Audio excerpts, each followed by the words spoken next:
Welcome to my channel Study Online 1.11. Today we are going to talk about a drug that is called as ranitidine. So ranitidine हमारे body में क्या करती है, इसकी क्या doses है, मैकेनिज्म ऑफ एक्शन इसका क्या है, क्लिनिकल यूजेस क्या क्या है, यानी कौन सी बीमारियों में इस्तेमाल होती है, क्या क्या साइड इफ़ेक्ट्स इसके हो सकते हैं, और सबसे ज़रूरी बात, जब आप रेनिटिडिन मार्केट से लेने जाएंगे तो कौन से ब्रांड में ये आपको मिलेगी। सबसे तो फेमस ब्रांड इसका है जेंटाक। जेंटाक प्रोडक्ट है जीएसके की। जीएसके एक मल्टीनेशनल कंपनी है और इसकी बहुत यूज़फुल प्रोडक्ट्स आती हैं। इसके अलावा एसिलॉक इसकी फेमस प्रोडक्ट है जो कि इंडिया वगैरह में आती है। अच्छा, इसके साथ साथ रेडिडिन टैबलेट्स की है मोनोरिन। मोनोरिन भी एक फेमस ब्रांड है। जेंटाक हमारे पास ज़्यादातर पाकिस्तान इंडिया में अवेलेबल है। अच्छा, अब कौन सी ऐसी बीमारियां हैं जहां पे आपके पास HCl ज़्यादा प्रोड्यूस होता है या आपको एसिडिटी फील होती है। पहली बीमारी आपके पास है गैस्ट्रो इसोफेजियल रिफ्लक्स डिजीज़। इसमें बेसिकली क्या होता है, जैसे आपके पास ये स्टमक है तो स्टमक का जो HCl है ये कभी कभी बहुत ज़्यादा प्रोड्यूस हो जाता है और ये रिफ्लक्स करता है टुवर्ड्स ईसोफेगस।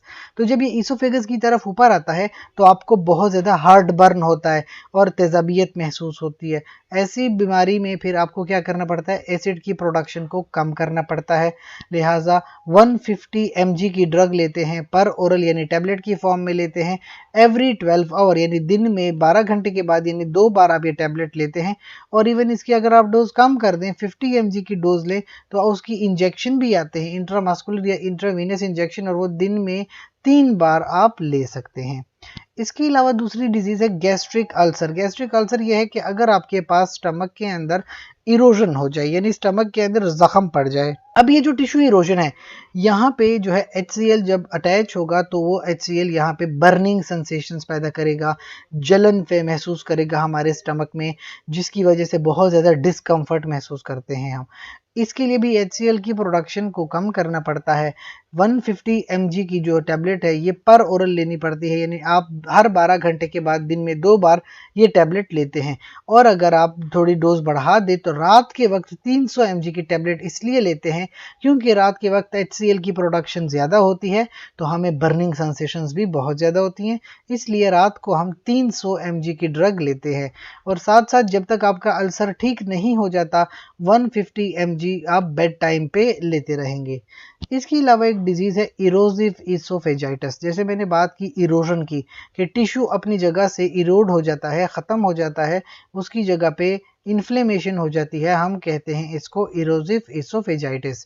तो 150 mg की ड्रग लेते हैं पर ओरल, यानी कि टैबलेट फॉर्म में आप लेंगे, दिन में 3 बार या 4 बार ये ड्रग आप ले सकते हैं। टैबलेट ना लेना चाहें तो इंजेक्शन भी लगा सकते हैं, इंट्रामस्कुलर लगा सकते हैं या इंट्रावीनस लगा सकते हैं। अच्छा, इसके साथ साथ ये इंजेक्शन बोलस फॉर्म में भी लग सकते हैं, यानी डायरेक्टली इंजेक्ट कर दिया, या इन्फ्यूजन में भी आप लगा सकते हैं। इन्फ्यूजन में अगर लगाएंगे 6.25 mg पर आवर के स्पीड से आप लगाते हैं कंटिन्यूस इन्फ्यूजन, और तब तक ये आप जो है डोजेज लेते रहते हैं जब तक आपका जो है गैस्ट्रिक इरोजिव इसोफेजाइटिस हील नहीं हो जाता। अच्छा, जब आप ये GIT की मेडिसिन ले रहे हैं तो आपको कुछ प्रॉब्लम्स भी हो सकती हैं, जैसे GIT में एब्डोमिनल पेन हो सकता है, एजिटेशन, यानी बहुत ज़्यादा एजिटेट होते हैं, बहुत ज़्यादा आप चिड़चिड़े हो जाते हैं, बालों का झड़ना यानी एलोपेशिया, कन्फ्यूजन्स रहती हैं, और कॉन्स्टिपेशन भी साथ में हो सकती है। डायरिया भी कभी कभी हो जाता है, ऑपोजिट इफेक्ट्स हैं। डिजीनेस भी होती है, क्योंकि आप हिस्टामिन को ब्लॉक करते हैं तो डिजीनेस भी हो सकती है। और कुछ लोग अगर एलर्जिक है तो इससे हाइपर सेंसिटिविटी का रिएक्शन, यानी सीवियर एलर्जिक रिएक्शन, नोजिया यानी मतली आना, और उल्टियाँ भी आ सकती हैं। सो ये आपके पास एक ब्रीफ अकाउंट है रेनिटिडीन का, जिसकी फेमस ब्रांड है जेंटाक, मार्केट में अवेलेबल है। इसके अलावा अगर आपको कोई क्वेश्चन है तो आप कमेंट सेक्शन में हमसे पूछ सकते हैं। इसके साथ साथ हमारे चैनल को लाइक करें, कमेंट करें, शेयर करें, सब्सक्राइब कीजिए।